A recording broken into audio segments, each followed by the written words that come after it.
सरस्वती दत्ता जय जय कृष्ण सरस्वती दत्ता श्री समर्था करवीर दत्ता नाथाच्या नाथा श्री समर्था करवीर दत्ता नाथाच्या नाथा। श्री क्षेत्र करवीर आदिमायेच्या निवासानं पावन झालेले हे क्षेत्र जसं जगदंबिकेचं परमप्रिय क्षेत्र तसं दत्तात्रयाचं देखील। त्रिभुवनामध्ये संचार करणारे भगवान दत्तात्रय आठवणीनं अगदी भिक्षेला जिथे येतात ते क्षेत्र म्हणजे करवीर। या करवीराची महती जशी पुराणांनी गायली, पुराणांनी वाढवली, त्याहून अधिक तिला पावन केलं ते इथं आलेल्या संत श्रेष्ठांनी, इथं आलेल्या विभूतींनी। कोल्हापुरातला गंगावेश परिसर। जुन्या काळच्या कोल्हापूरची रचना बघितली तर कोल्हापुरात येणारचा एक राजमार्ग म्हणजे गंगावेश। पंचगंगा नदीच्या पावन अशा परिसराकडे जाणारा हा मार्ग आणि म्हणूनच या मार्गाच्या आधीचा जो मोठा चौक आहे त्या चौकामध्ये करवीर क्षेत्राची एक रक्षक देवता असा भगवान नारायण शेषावरती पाहतो। त्याचं प्राचीन असं मंदिर जशी पुराणांची महती गातं तसं याच परिसरातली गंगावेश तालीम राजर्षी शाहूंनी दिलेल्या कुस्तीकलेच्या आश्रयाची कथा सांगते। अशा या परम पावन क्षेत्रामध्ये एक मानाचा तुरा म्हणजे श्रीकृष्ण सरस्वती महाराजांची ही निजबोध म्हणजे। अवधूत संप्रदायातलं एक मोठं नाव म्हणजे श्रीकृष्ण सरस्वती दत्त महाराज। जगाच्या उद्धारासाठी दत्तात्रय भगवंतांनी जे अनेकविध अवतार घेतले त्या अवतार मालिकांमधलं अगदी अलीकडचं नाव म्हणजे श्रीकृष्ण सरस्वती।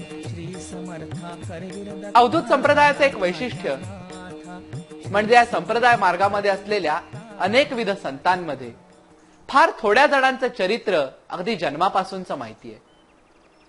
अन्यथा बरीच चरित्र ही कोणी एक विभूती अशा आशयानं सुरुवात होतात, पण ज्यांचं पूर्णतः जन्मापासून अगदी समाधिकालापर्यंतचं चरित्र मिळतं अशा महान विभूतीपैकी एक म्हणजे श्रीकृष्ण सरस्वती।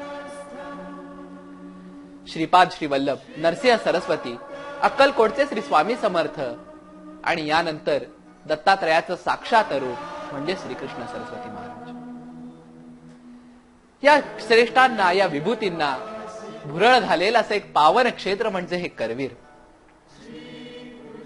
कोल्हापूर जवळच्या नांदणी गावामध्ये अप्पा जोशी नावाचे गृहस्थ राहत होते।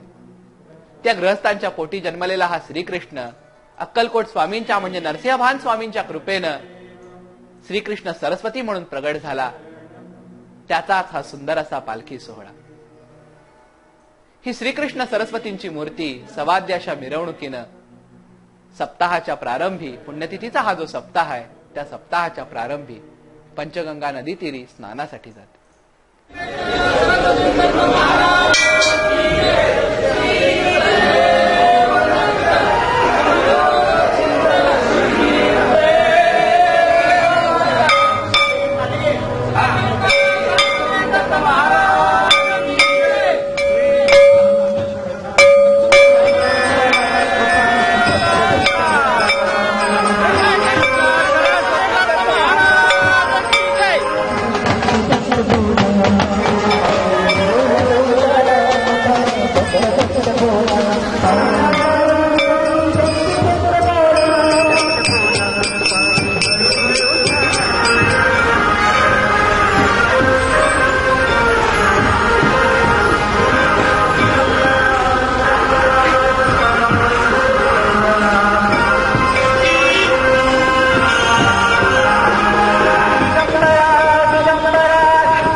वसिष्ठ, गर्ग, गालव, विश्वामित्र अशा 5 वेगवेगळ्या ऋषींनी त्रिभुवनातल्या 5 गंगांना आवाहन केलं आणि भद्रा, शिवा, कुंभी, भोगावती आणि सरस्वती अशा 5 गंगांचा एकत्र प्रवाह पंचगंगा नावानं प्रवाहित झाला।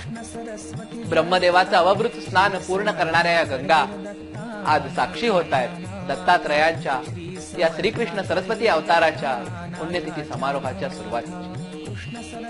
या उत्सवाच्या, या सप्ताहाच्या प्रारंभीच श्रीकृष्ण सरस्वती महाराजांची ही पालखी पंचगंगेवरती स्नानासाठी जाते। कृष्ण सरस्वती दत्ता जय जय कृष्ण सरस्वती दत्ता श्री समर्था करवीर दत्ता नाथाच्या नाथा। कल्पना मुखम जन्मस्य कौभावुच्यते ब्राह्मण पुरुषः पादोस्य भवत्पन्ना ततो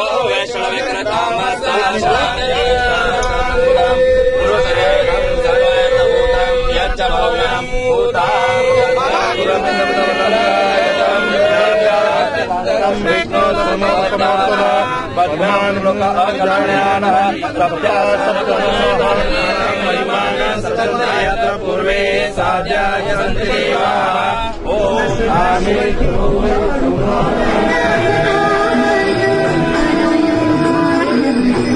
वनस्पतिवसोदं गन्धारगन्धोत्तमाग्रे सर्वदेवानां रूपोऽयं समेताः त्वं दीपं च दर्शयामि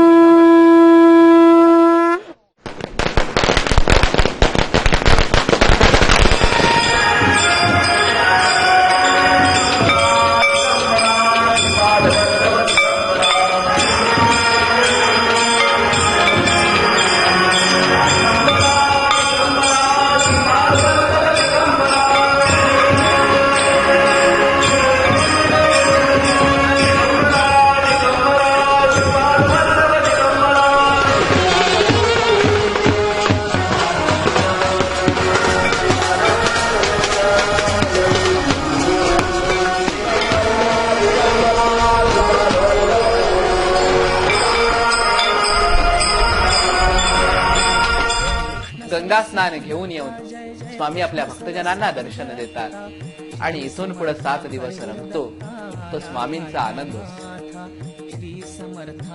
खरं म्हटलं तर एखाद्याचं देहावसान म्हणजे प्रत्येकाला शोकात टाकणारी गोष्ट.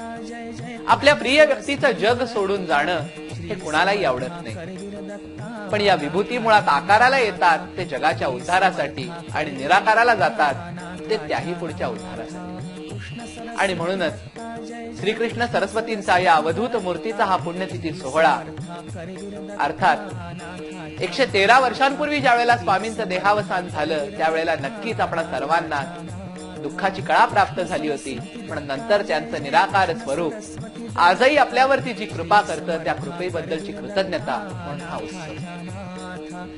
स्वामींचं चरित्र बघायला गेलं तर अगदी बालवयापासून अगाध अशा लीला करणारे स्वामी पुढं कळसे झाल्यावरती नरसिंह भान म्हणजे अक्कलकोट स्वामींच्या संपर्कात आले आणि तिथंच त्याच्या दत्तरूपाला उजाळा मिळाला. पण असं मात्र नक्कीच नव्हे की स्वामींच्या दृष्टांतानंतरच याचं दत्त स्वरूप प्रगट झालं, पण त्याही पूर्वी अगदी खंडेरायाच्या दारामध्ये बसून मंगसुळीला त्याचं साक्षात दर्शन मागणारे श्रीकृष्ण किंवा वंध्येला पुत्रप्राप्ती करून देणारे श्रीकृष्ण आणि पंढरपूरच्या विठोबाच्या दर्शनासाठी आतुर झालेल्या वृद्धेला पंढरपूरचा प्रसाद देणारे श्रीकृष्ण अशा अनेक रूपामध्ये त्यांनी स्वतःच्या रूपाचा परिचय नांदणीकरांना आणि आसपासच्या लोकांना दिलाच होता. पण नरसिंहभान स्वामींच्या म्हणजे अक्कलकोट स्वामींच्या कृपेनंतर त्यांना त्यांचं दत्त स्वरूप अधिक तेजानं जाणवलं आणि तिथंच वेळ होती ती त्यांच्या करवीरच्या प्रस्थानाची. अक्कलकोट स्वामींच्या आज्ञेनं श्रीकृष्ण सरस्वतींनी करवीरी प्रस्थान ठेवलं आणि पहिल्यांदा त्यांचे परमपावन चरण आले ते या करवीर निवासिनी श्री महालक्ष्मीच्या मंदिरात. जगदंबिकेचं दर्शन घेऊन स्वामींनी आपल्या इथल्या वास्तव्याला सुरुवात केली. ताराबाई शिर्केंच्या घरामध्ये स्वामींनी आपला मुक्काम ठेवला. जन्म स्वामी इथं राहिले, पण त्याही काळामध्ये आपल्या भक्तांसाठी स्वामींनी आपल्या पादुका त्यांच्या प्रिय भक्तांकडे दिल्या आणि त्या पादुकांची प्रतिष्ठापना या निजबोध मठीमध्ये झाली. व्यासांकडे असलेल्या या पादुका म्हणून याला व्यासमठी सुद्धा म्हटलं जातं. अशा या मनोहर पादुका भक्तांना वाडी, गाणगापूर, गिरनार इतकंच नव्हे तर जिथं जिथं म्हणून दत्तात्रय प्रभू आहेत अशा अनेक क्षेत्रांची साक्ष देत असतात. मंदिराचा जर नित्यक्रम पाहिला तर रोज पहाटे काकड आरतीनं स्वामींना जागवलं जातं. भूपाळीच्या सुरांनी स्वामींना जागवून त्यांना रुद्राभिषेक केला जातो.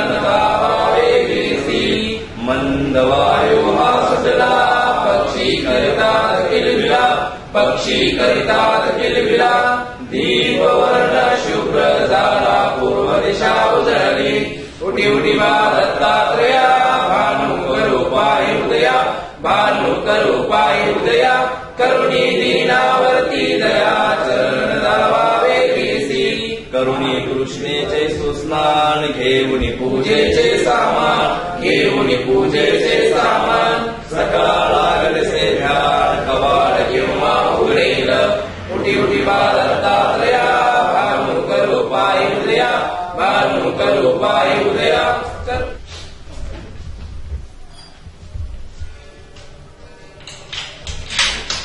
श्री गुरुदेव दत्त श्री कृष्ण सरस्वती महाराज की जय श्री गुरुदेव दत्त पंचप्राण काकडा आरती तत्वात्मक ज्योती आरती तत्वात्मक ज्योती ओवाळीला गुरुत्रय मूर्ती परमात्मा प्रीती ओवाळो आरती माझ्या सद्गुरुनाथा माझ्या श्री गुरु दत्ता शरणमी आलो तुझीपदी ठेवीला माथा कृष्णासु पंचगंगा नादी संगमी राहे गुरुवर्त तळी राहे गुरुवर्त तळी तो हा माझा स्वामी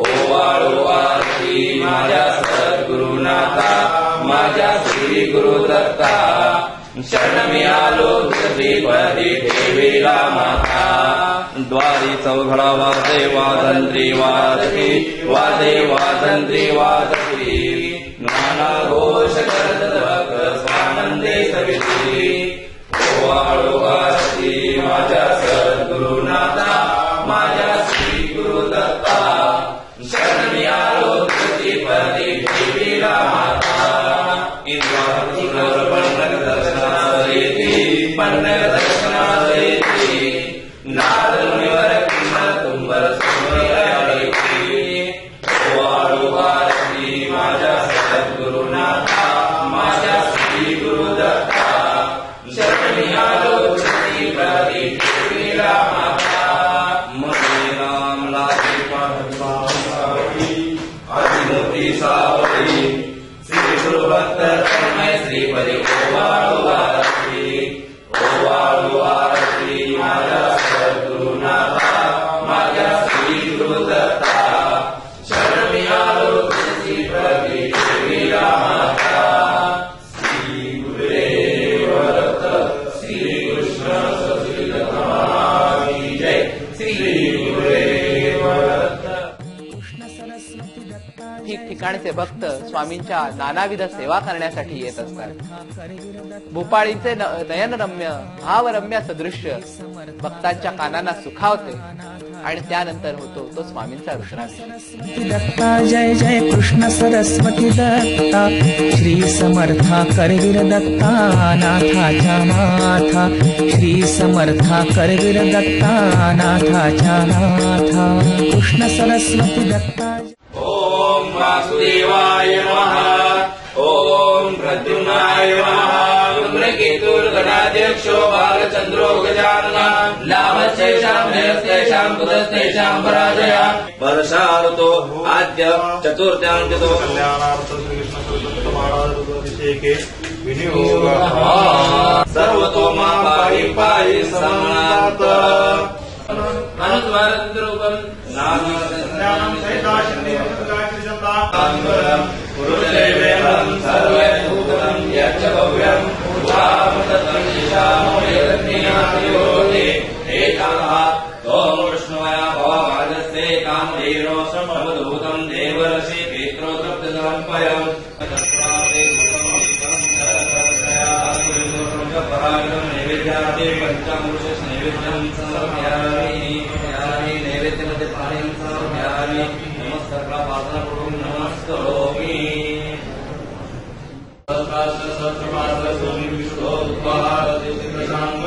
पुरुषे वेदं सर्वैर्भूतं यच्च भव्यं कुङ्कुमेन अलङ्काराद्यक्षणं समर्पयामि परागतं नैवेद्यार्थे सर्वत्रात्मकं नैवेद्यं समर्पयामि। ॐ नमः शिवाय। हरि ओम सरस्वती शाभूषा सरस्वपाद सरस्वाद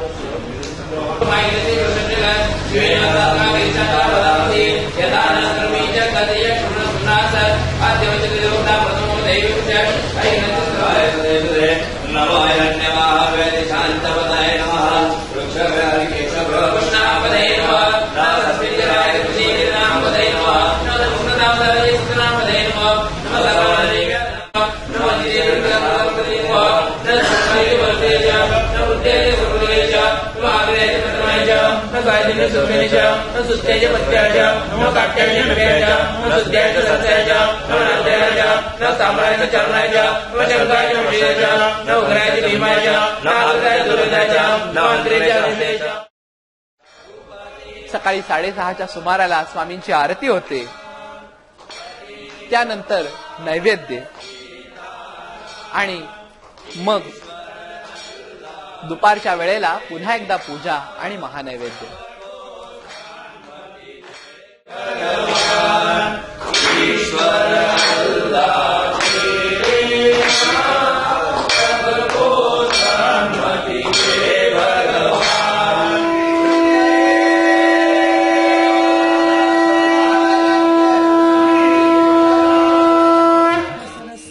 भक्तजनांना संतुष्ट करणारी ही धूप आरती अनेक वेळेला भक्तजनांच्या कार्यामध्ये बाधा आणणाऱ्या दुष्टशक्तींचाही परिहार करते अशी भाविकांची श्रद्धा.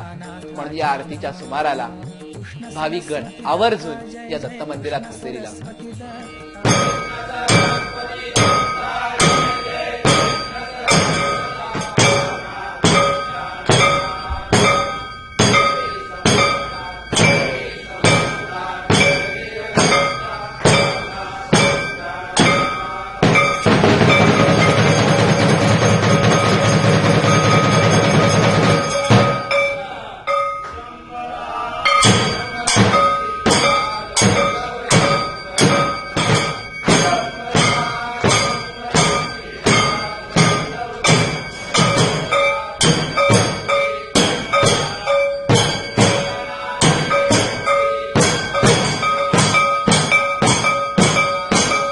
स्वामींचा हा दिनक्रम हा अगदी सुरुवातीपासूनचा जसा आहे तसाच तो अव्याहतपणे गेले कित्येक वर्ष सुरू आहे. सन 1836 मध्ये प्रगट झालेले स्वामी सन 1900 पर्यंत म्हणजे 7 फेब्रुवारी 1836 ते अगदी 19व्या शतकाच्या समाप्तीपर्यंत देहधारी असताना स्वामींनी ज्या लीला केला त्या लीलांची आठवण म्हणून आज तागायत इथं हा दिनक्रम असाच अव्याहतपणे सांभाळला जातो.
स्वामींचं हे व्यापकपण भाविक मनाला स्पर्शून जातं.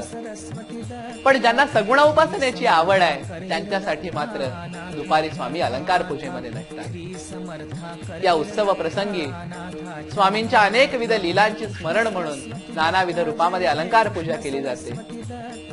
कधी व्यंकटेश, कधी बैठी पूजा, तर कधी स्वामींचा आराध्य असा ज्योतिबाच्या रूपामध्ये, तर कधी गजारूढ अशी राजशाही थाटामध्ये नाना विधा रूपांमध्ये सजणारे हे स्वामी भक्तजनांना आनंदच देत असतात आणि त्यांच्या मनातली सगुणोपासना दृढ करत राहतात.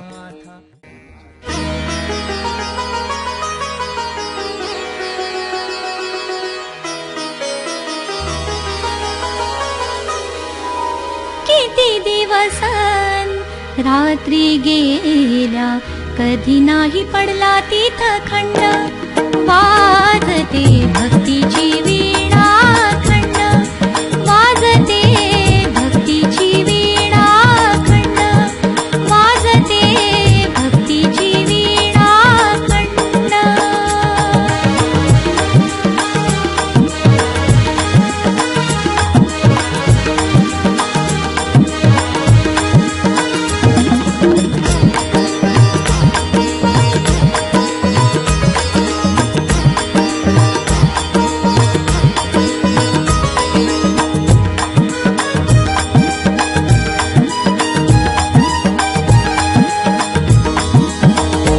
गंगावेशीमधी निजबोध माठी मंदिरात मूर्ती कृष्ण सरस्वती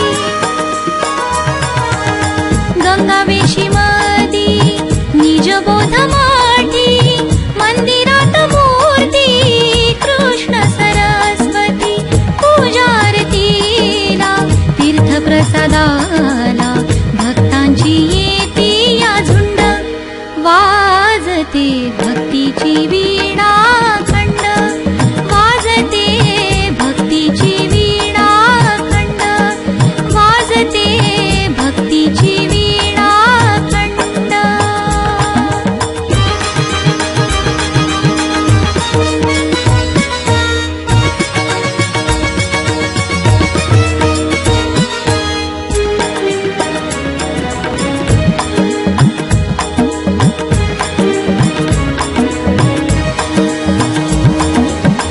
गुरुमाऊलीन ज्योत ठेवत ठेवली आजवर भक्तांना समाधी पावली गुरुमाऊलीन ज्योत ठेवत ठेवली आजवर भक्तांना समाधी पावली दत्तावतार कराया उद्धार ठेवलाय धुनीचा कुंड वाजते भक्तीची वीणा खंड वाजते भक्तीची वीणा खंड वाजते भक्तीची वीणा खंड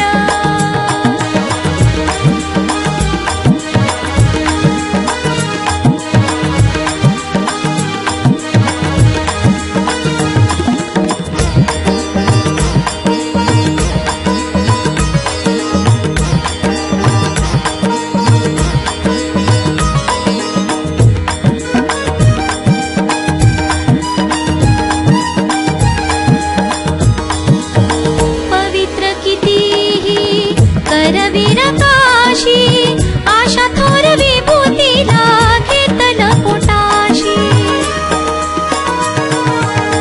पवित्र कितीही करवीर काशी आशा थोर विभूतीला घेतल पोटाशी तीर्थ किती मोठ 3.5 पीठ नका करू कुठ धुंडा धुंड वाजते भक्तीची वीणा खंड वाजते भक्तीची वीणा खंड वाजते भक्तीची वीणा खंड किती दिवस रात्री गेल्या कधी नाही पडला तीथ खंड वाजते भक्तीची वीणा खंड वाजते भक्तीची वीणा खंड वाजते भक्तीची वीणा खंड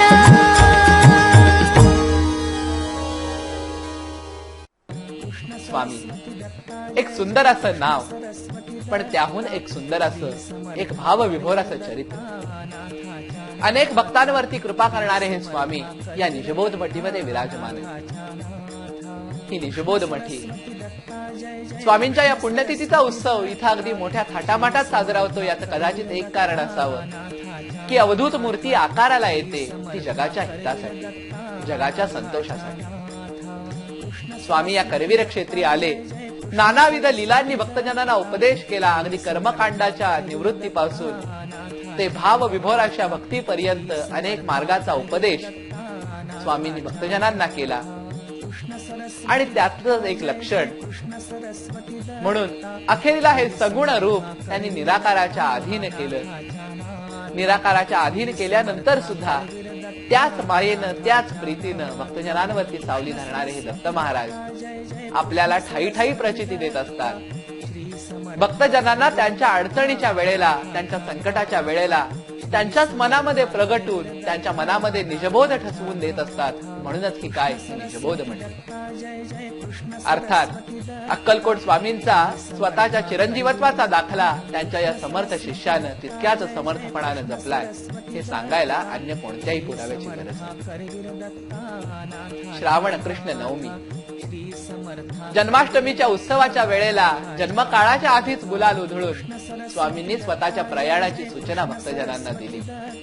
पण भोळ्या भक्तांनी देवाची एक लीला म्हणून या गोष्टीचा आनंद घेतला. पण कुणास ठाऊक होतं की श्रावण कृष्ण नवमीच्या दिवशी ही अवधूत मूर्ती अनंतात विलीन होणार. पहाटेच्या प्रहरी जगदंबिकेच्या काकडारतीची घाट झाली.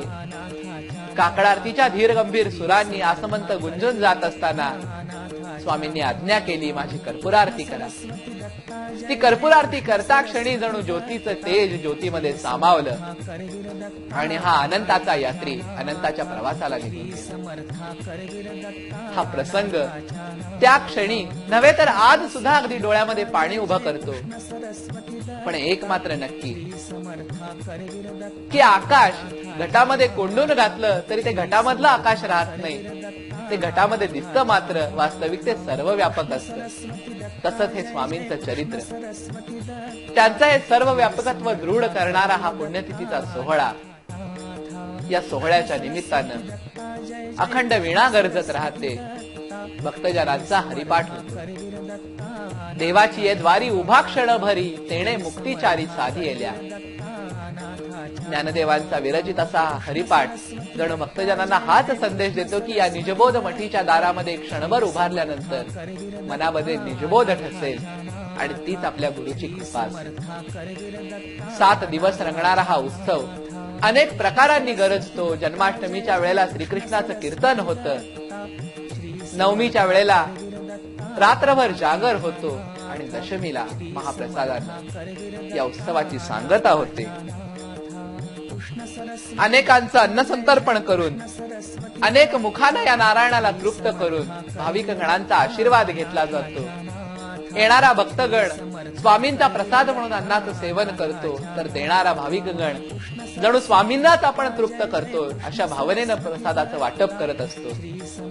एका कारणानं काय तर प्रत्येक जण एकमेकांमध्ये स्वामींची सावली शोधत स्वामींच्या मार्गावरून चालण्याचा प्रयत्न करत असतो.